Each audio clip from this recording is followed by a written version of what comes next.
नमस्कार, HNN 24/7 में आपका स्वागत है और मैं आपके साथ प्रिया बिस्ट। बुलेटिन की शुरुआत करते हैं। उत्तराखंड दौरे पर आए रक्षा मंत्री राजनाथ सिंह का जौलीग्रांट एयरपोर्ट पर मुख्यमंत्री पुष्कर सिंह धामी ने स्वागत किया।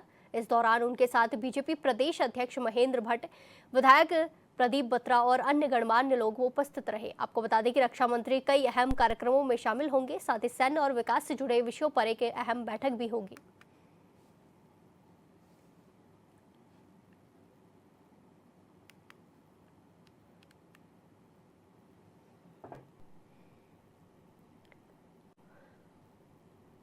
देहरादून में विश्व आपदा प्रबंधन सम्मेलन 2025 कार्यक्रम का आयोजन किया गया, जहां सीएम पुष्कर सिंह धामी ने शिरकत की।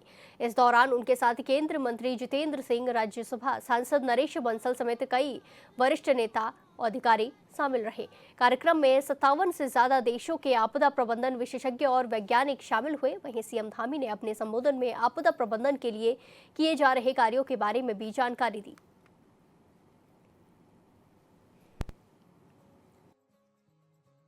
हम लोग बहुत ही पौड़ी जनपद का भरसार विश्वविद्यालय से आगे का क्षेत्र देखा होगा, कृषि के क्षेत्र में काम करने वाले, वहां कोई निर्माण कार्य नहीं है जी।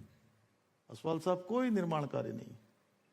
आप पौसारी गांव चले जाइए, बागेश्वर का सीमांत क्षेत्र, उसके आगे जंगली है या आगे ग्लेशियरी है या पर्वत राज है, कोई वहां निर्माण कार्य नहीं है। और धराली में भी कोई ऐसा निर्माण कार्य नहीं है। हाँ, ये जरूर है कि जैसा अभी बता रहे थे डॉक्टर जितेंद्र सिंह जी ने कहा कि कहीं कहीं निर्माण कार्य ऐसे स्थानों पर हुए होंगे, लेकिन उन स्थानों पर मैं कह रहा हूं कि कोई निर्माण कार्य नहीं हुआ है। लेकिन उसके बाद भी एक प्रकार की एक ही गांव में 10 जगह 15 जगह पर लैंडस्लाइड होता है, जहां कोई निर्माण कार्य नहीं है। भवन भी बने हैं तो बहुत पुराने वाले, पुरानी पद्धति के।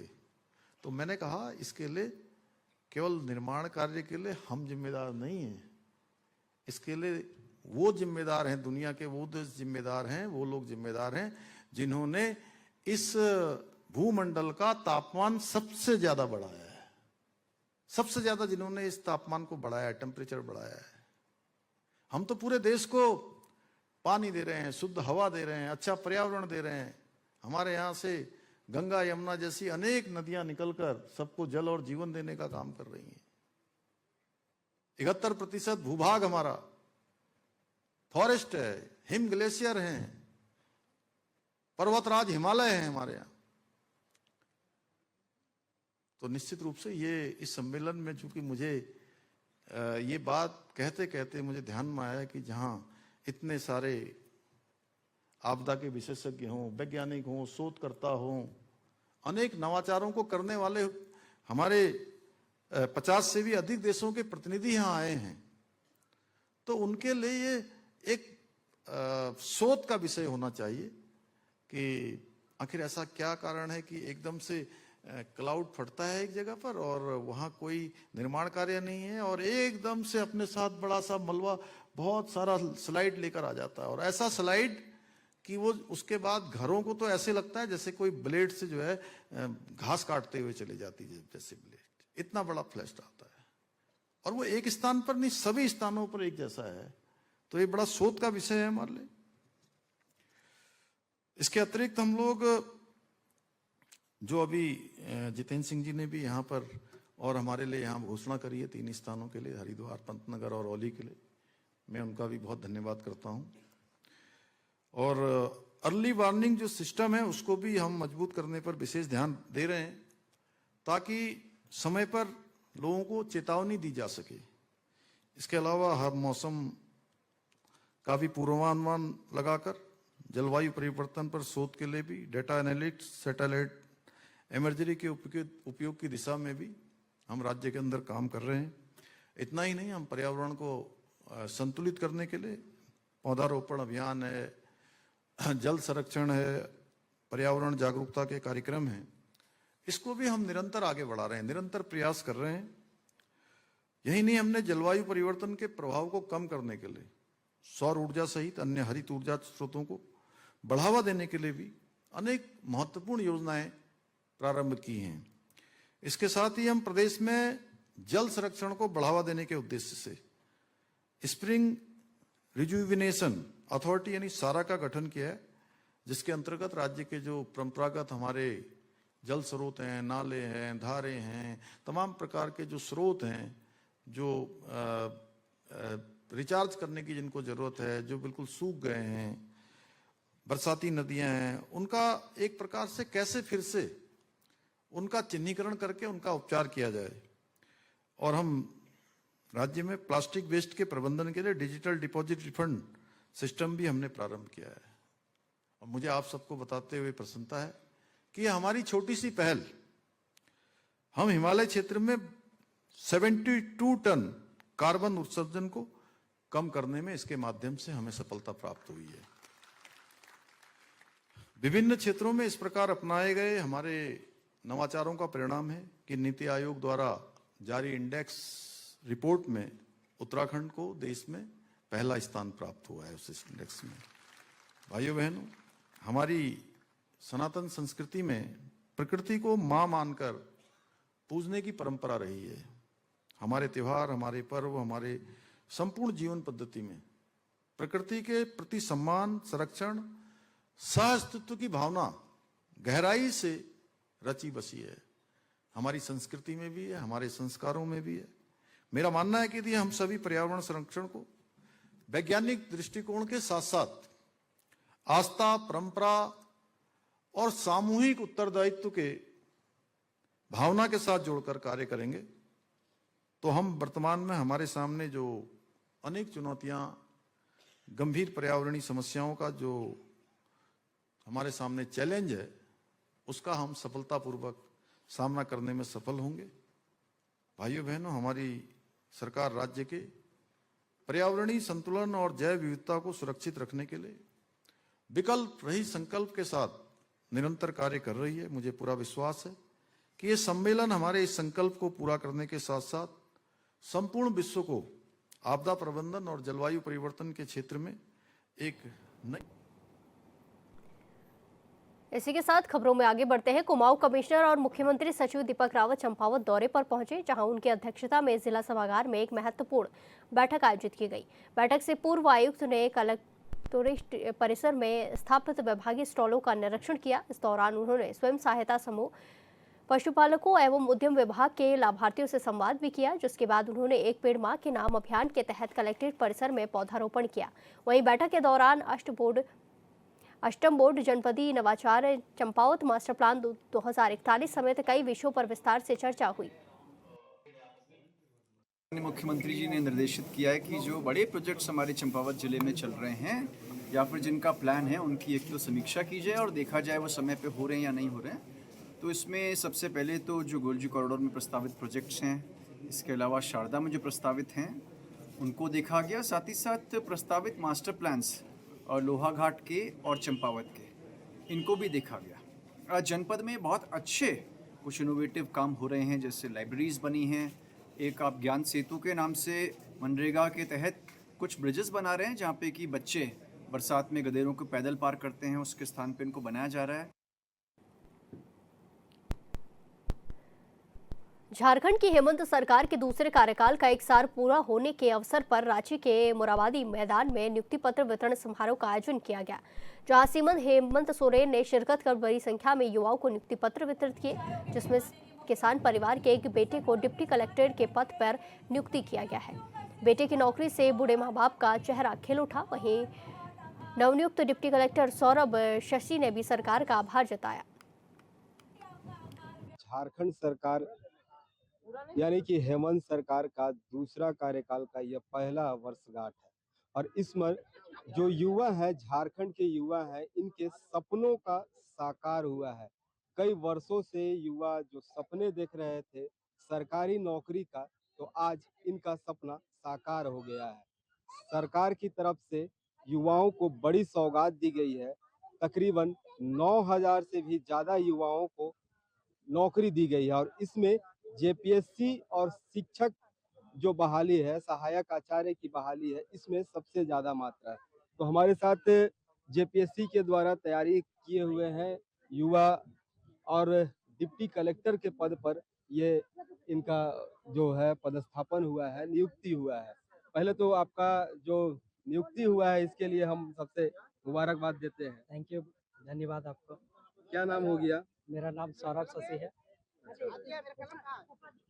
तो कितना तैयारी कर रहे थे पहले से? तैयारी मेरा सर 7 साल से लगभग चल रहा था। 7 साल से। 2017-18 से मैं जेपीएससी की तैयारी करना स्टार्ट किया था और ये मेरा दूसरा प्रयास है। 7वां अच्छा, जेपीएससी ये में दूसरा प्रयास में ही आ गया 7वां जेपीएससी में 1 मार्क्स से मेरा सिलेक्शन नहीं हो पाया था, तो इस बार फाइनल सिलेक्शन हो गया। सिलेक्शन। तो कितना खुशी लग रहा है? बहुत बहुत खुशी लग रहा है। कहाँ के रहने वाले हैं? मैं हजारीबाग जिले के चुरचू प्रखंड का रहने वाला हूँ। झरबा मेरा ग्राम पंचायत हुआ। तो कोई जिला भी आप लोग को दिया गया है अभी? नहीं, अभी जिला नहीं दिया गया है। अभी तो हम लोगों को ट्रेनिंग के लिए स्कीपा यहाँ श्री कृष्ण लोक प्रशासन संस्थान आना होगा। यहाँ बुनियादी प्रशिक्षण के बाद हम लोगों का जो है पदस्थापन होगा। आज नियुक्ति मिला है तो चेहरे पे जो मुस्कान है, परिवार भी साथ में आए हैं। जी जी। सरकार से क्या कहेंगे इस तरह का? सरकार को सबसे पहले धन्यवाद देना चाहेंगे कि उन्होंने बहुत ही पारदर्शिता के साथ और रिकॉर्ड समय में बहुत जल्द ही इस नियुक्ति को कंप्लीट किया है। इसके लिए हेमंत सोरेन सरकार और उनकी पूरी टीम को दिल से धन्यवाद।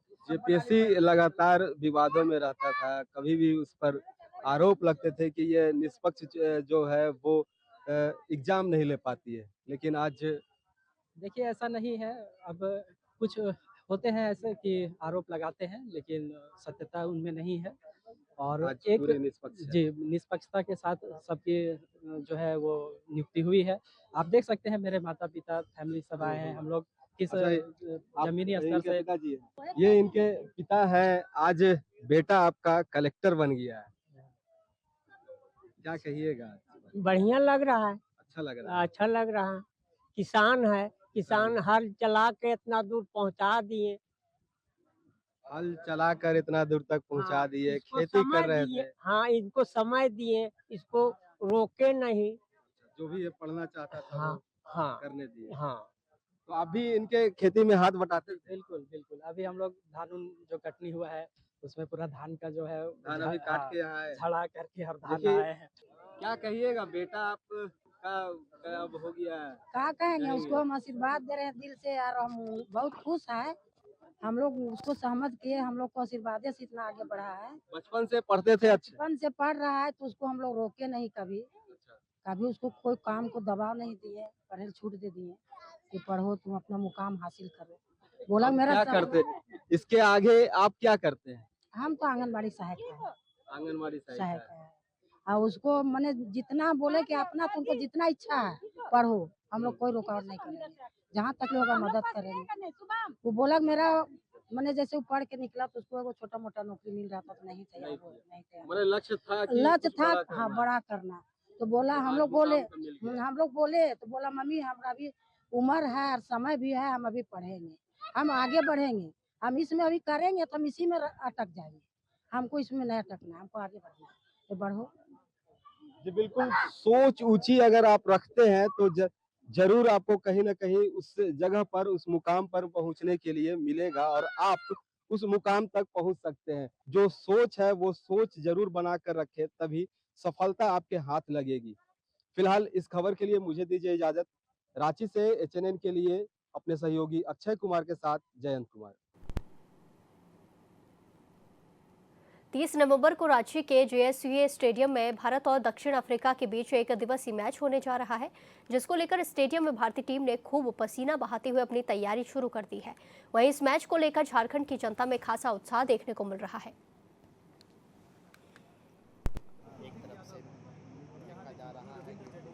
Yeah, obviously it was a disappointing 2 weeks for us, but we had a couple of days now to reflect, and I think the important thing now is to give all our energy into the white ball team. You know, we've been playing a lot of good white ball cricket. It's a couple of new faces not new faces, but fresh energy into the squad now with Virat and Rohit, and them coming back. So yeah, excited for the next 2 weeks, couple of weeks now with playing white ball cricket. Look, I mean, preparations for T20 World Cup is one thing, but I think for me the focus is every time you put your Indian jersey on, you're representing the country, and you're representing a lot of people.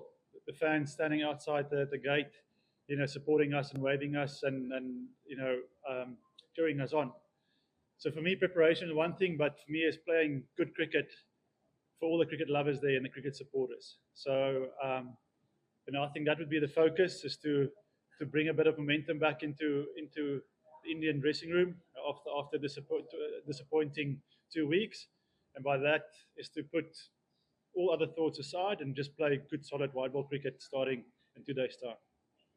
Bharat और दक्षिण Africa के बीच 30 नवंबर को one day international match होना है और इस match को लेकर जो टीम है, दोनों भारत और दक्षिण अफ्रीका का दोनों टीमें यहां पहुंच चुकी है और इस वक्त रांची के जेएससीए स्टेडियम में भारतीय टीम प्रैक्टिस कर रही है। आप सामने तस्वीर में दिखाना चाहेंगे कि ये जेएससीए का स्टेडियम है और इस स्टेडियम में भारतीय टीम इस वक्त प्रैक्टिस कर रही है। इसमें आप तमाम जो भारतीय टीम के जो खिलाड़ी हैं, ये सामने सभी खिलाड़ी नजर आएंगे और इस पे विराट कोहली भी नजर आ रहे हैं और वहीं ऋषभ पंत भी हैं और भारतीय टीम का कप्तानी इस बार जो केएल राहुल कर रहे हैं, ये भी सामने नजर आ रहे हैं। तस्वीरों में सामने दिखाना चाहेंगे कि ये खिलाड़ी अभी इस वक्त जो है वो अपने मैच की पूरी तैयारी कर रहे हैं और इस वनडे मैच है, इसलिए टीम जो है आज और कल प्रैक्टिस करेगी और इस प्रैक्टिस के दौरान जो पिच का है वो पिच का तमाम जायजा लेगी, क्योंकि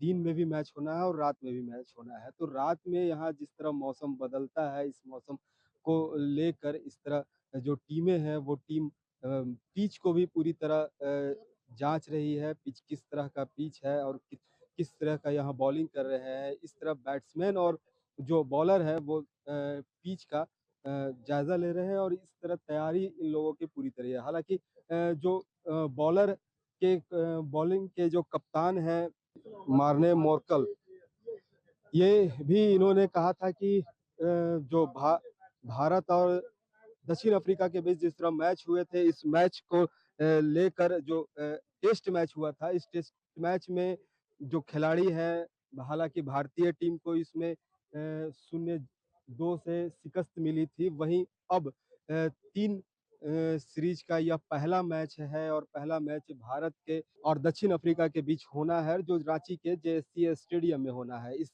तरह भारतीय टीम यह चाहती है कि इस बार जिस तरह की टेस्ट मैच इन्हें शिकस्त मिली है, तो यह पूरी तरह इनका कोशिश रहेगा कि ये जो ये मैच है, वनडे मैच है, ये मैच अपने हाथ में ले और जीत हासिल करे। वहीं जो जीत के साथ साथ दक्षिण अफ्रीका का पूरा हौसला बुलंद है, वो भी चाहती है कि ये मैच उनके पल्ले में पड़े और वो जीत हासिल करे। इस तरह कहे तो दोनों जो टीमें हैं वो टीमें पूरी तरह से कोशिश कर रही है और अपना जो प्रैक्टिस है वो प्रैक्टिस सामने कर रही है। सामने तस्वीर आपको दिखाना चाहेंगे कि जो तस्वीर है ये भारतीय टीम का तस्वीर है और कल सुबह ये फिर से प्रैक्टिस करेंगे और कल शाम में जो दक्षिण अफ्रीका की टीम है वो प्रैक्टिस करेगी। आज सुबह में दक्षिण अफ्रीका की टीम प्रैक्टिस की थी और इस वक्त भारतीय टीम प्रैक्टिस कर रही है। वहीं विशेषज्ञों की माने तो यह पिच काफी बेहतर है, रन के मुकाबले में यह पिच बेहतर बताया जा रहा है। इस बार इस तरह जिस तरह पिच बनाया गया है, यह पूरी तरह से कहा जा रहा है कि इस विशेषज्ञों से भी हमने बात की तो उन्होंने भी कहा कि ये पिच लगभग इस पिच में ये जो रन है वो रन 300 के करीब 300 से ऊपर मैच जो रन है वो बनने का संभावना जताया जा रहा है। तो इस तरह पहले जो जीतने के बाद टॉस जीतने के बाद देखते हैं कि कौन सा टीम पहले बैटिंग करती है। सामने फिर से एक बार तस्वीर दिखाना चाहेंगे कि अर्शदीप सामने आप तस्वीरों में देख रहे होंगे कि यहाँ अर्शदीप हैं जो पिच की नापी कर रहे हैं, क्योंकि बॉलिंग करना है। बॉलिंग को लेकर इस तरह की तैयारी ये कर रहे हैं कि आखिर कितना दूरी रखा जाए ताकि जो बॉलिंग हो वो स्पीड हो या स्पिन हो, इस तरह की जो ये अपनी तैयारी कर रहे हैं। अपने सहयोगी अक्षय कुमार के साथ मैं जयंत कुमार, HNN रांची।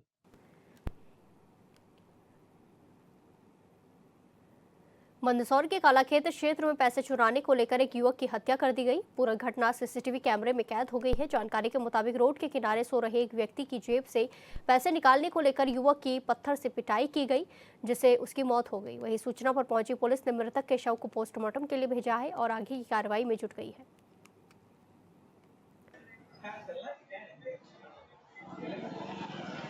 ये बीती रात्रि में कालाखेत क्षेत्र में गली नंबर 1 में मारपीट में विवाद हुआ था, मारपीट का विवाद हुआ था, जिसमें एक व्यक्ति को घायल होने पर उपचार हेतु जिला चिकित्सालय भर्ती कराया गया था, जिसकी उपचार के दौरान मृत्यु हो गई है। इसमें मृतक के परिजनों की तरफ से सुसंगत धाराओं में अपराध पंजीबद्ध किया गया है। क्या काय से हमला किया गया सर? कौन व्यक्ति? इसमें जो सीसीटीवी फुटेज आए हैं उसके अनुसार प्रारंभिक तौर पर पत्थर से जो है मारपीट में आई चोटों का जो है जानकारी पुलिस को लगी है।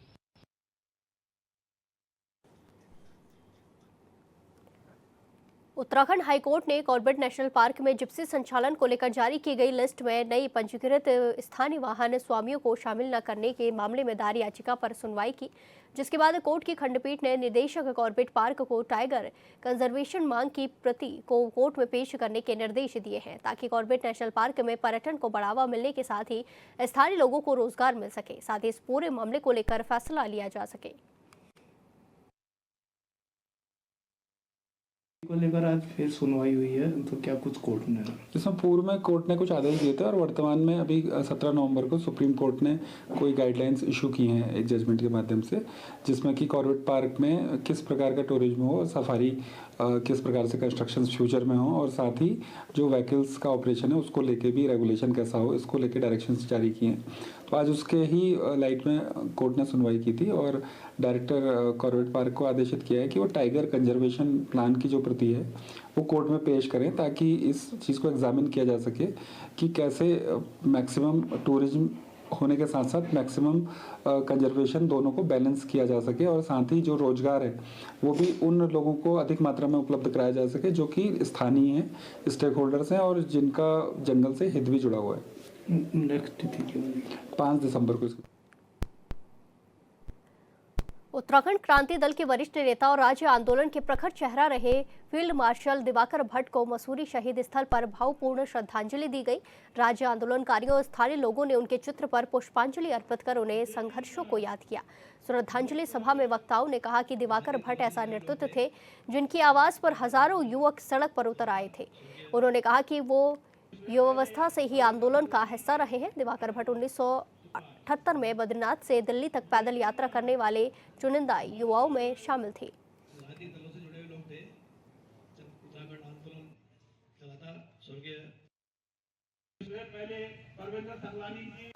उन्होंने उत्तराखंड की जो लड़ाई लड़ी, जो आज उत्तराखंड बना है, उसमें उनका बहुत बड़ा योगदान रहा। वो एक सर्वमान्य नेता थे उत्तराखंड के। वो हर पार्टी में रहे, हमारी भारतीय जनता पार्टी में भी कैबिनेट मंत्री के रूप में रहे। बहुत ही बेबाक किस्म के आदमी थे। उनका एक ही डर था उत्तराखंड के लिए कि बस उत्तराखंड बने और इसका विकास कैसे हो, इसके जो गांव जो दूर दूर तक गांव हैं वो उसमें कैसे जुड़े, उनकी सड़कें कैसे वहाँ जाए, पानी कैसे जाए, बिजली कैसे जाए। वो हर वक्त यही, जब भी मसूरी आते थे हमारे उनसे बहुत अच्छे संबंध रहे, मिलकर जरूर जाते थे, तब चाहे वो मंत्री रहे या नहीं रहे। बड़ा योगदान रहा है और उनको फील्ड मार्शल की उपाधि भी यहीं से मिली। मैं उनको आज उनको नमन करता, श्रद्धांजलि अर्पण करता और उनके परिवार को इस दुख की घड़ी में इस पीड़ा को सहने की शक्ति भगवान प्रदान करे, उसके लिए कामनाएं करता हूँ। जब उत्तराखंड आंदोलन शुरू हुआ था तो हम तो पैदाइशी संघ के लोग थे, संघी थे। हमारा पूरा गांव ही संघियों का गांव था। आज भी जो है 40% संघी आज भी गांव में हैं जो संघ से जुड़े हुए लोग थे। लेकिन सब लोग उस समय जब ये इंद्र पटौड़ी ने शुरुआत की थी उत्तराखंड राज्य की, तो उस समय सब लोग जो है उस समय जुड़ना शुरू हुए और पूरे तरह से जो है तन मन और धन से यूकेडी को जो दल था उसको समर्पित थे, समर्पण किया और उसको बढ़ाने के लिए। इस बुलेटिन में फिलहाल के लिए इतना ही। बाकी तमाम खबरों के लिए देखते रहिए HNN 24/7। नमस्कार।